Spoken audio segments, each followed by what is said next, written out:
سرکار کو بولا کہ سرکار وہ تو ایسے بولتی ہے کہ تم کو کیا مطلب ہے. پھر سرکار غوث پاک خود گئے.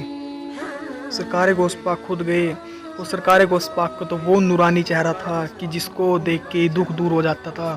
تب وہ بڑھیا سرکار غوث پاک کا چہرہ دیکھ کے اپنا سارا دکھ بھول گئی اور سرکار غوث پاک بولتے ہیں کہ امی جان دادی جان کیا بات ہوئی ہے, آپ روتے کیوں ہو, آپ مجھے بتاؤ میں شاید آپ کا کچھ مدد کر سکوں. تب وہ بڑھیا بولی کہ بیٹا تم کیا میری مدد کرو گے, میری مدد تو اب خدا بھی نہیں کر سکتا, اب تو حالات ہی کچھ ایسے ہو گئے ہیں. اور وہ بڑھیا رونے لگی. تب سرکار غوث پاک نے کہا کہ دادی جان امی جان مجھے بتاؤ بات کیا ہوئی ہے. پھر وہ بڑھیا کہنے لگی کہ میرا بیٹا شادی, میں نے اپنے بیٹے کی شادی کی اور وہ بارات لے کے آ رہا تھا کشتی میں, اور بارات ڈھول نگاڑوں کے ساتھ آ رہی تھی, بینڈ باجہ بج رہا تھا.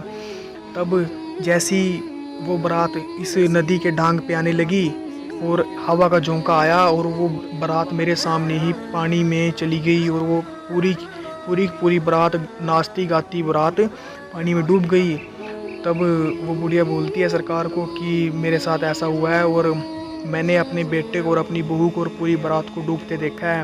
میں روز یہاں آتی ہوں اور روز روتی ہوں اور اپنا رو کے دل ہلکا کر لیتی ہوں. تب سرکار غوث پاک نے کہا کہ اگر میری دعا سے اللہ آپ کی بارات واپس کر دے پھر کیا ہوگا. تو بڑھیا کو یقین نہیں ہوا کیونکہ اس ٹائم سرکار غوث پاک کی جوان عمر تھی. تب سرکار غوث پاک نے اللہ کی بارگاہ میں ہاتھ اٹھائے, نماز پڑھی اور بولے اے خدا یہ بارات کو واپس کر. تو خدا کے گھر سے آواز آئی نہیں عبد القادر یہ بارات اب واپس نہیں ہوگی. پھر بولا سرکار غوث پاک نے یا اللہ اس بارات کو واپس کر, وہ بارات باہر نکال.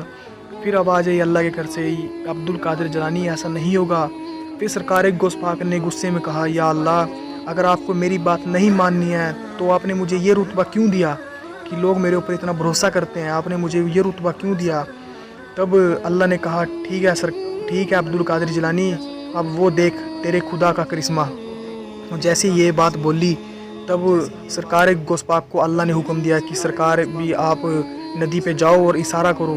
جیسے ہی سرکار غوث پاک ندی پہ گئے اور سرکار غوث پاک نے اللہ کا کلام پڑھا, اللہ کا نام لیا, وہ ہنستی ناچتی بارات جیسے ڈوبی تھی ویسے ہی باہر آ گئی اور ڈھول نگاڑوں کے ساتھ وہ بارات باہر آ گئی. تب وہ بڑھیا بس اسی ٹائم سرکار غوث پاک کی مرید ہو گئی, سرکار غوث پاک کی بھکتی بن گئی. اور یہ شان ہے میرے غوث پاک کی, انہوں نے تو 12 سال کی ڈوبی ہوئی کشتی ترائی اور وہ بھی ایسی کی ایسی جیسی بارات ہنستی گاتی ناچتی ڈوبی تھی ویسی بارات ڈھول نگاڑوں کے ساتھ باہر آئی. یہ شان ہے. اب وہ بارات تو اپنے گھر چلی گئی. تب سرکار غوث پاک نے خدا کی بارگاہ میں ہاتھ اٹھائے اور بولے کہ یا خدا اگر آپ کو یہ بارات نکالنی تھی تو آپ نے میری بات کو نہ میں کیوں کیا. میں نے آپ کے پاس 3-4 بار دعا کی تب آپ نے میری بات کو نہ ہی کیوں بولا اور پھر آپ نے اپنے کرم سے یہ بارات نکال بھی دی. تب اللہ کے بارگاہ سے آواز آئی کہ عبد القادر وہ بارات جو پانی میں ڈوبی تھی اس بارات کو مچھلیوں نے کھایا اور ان مچھلی کو انسانوں نے کھایا اور ان انسانوں کو مٹی نے کھایا.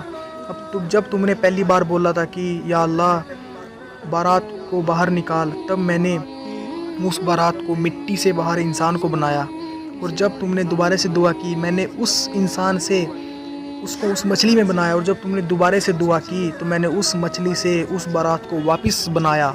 اور وہ اب میرے فضل و کرم سے اللہ تعالیٰ بولتے ہیں کہ فضل و کرم سے وہ اب بارات باہر آ چکی تھی.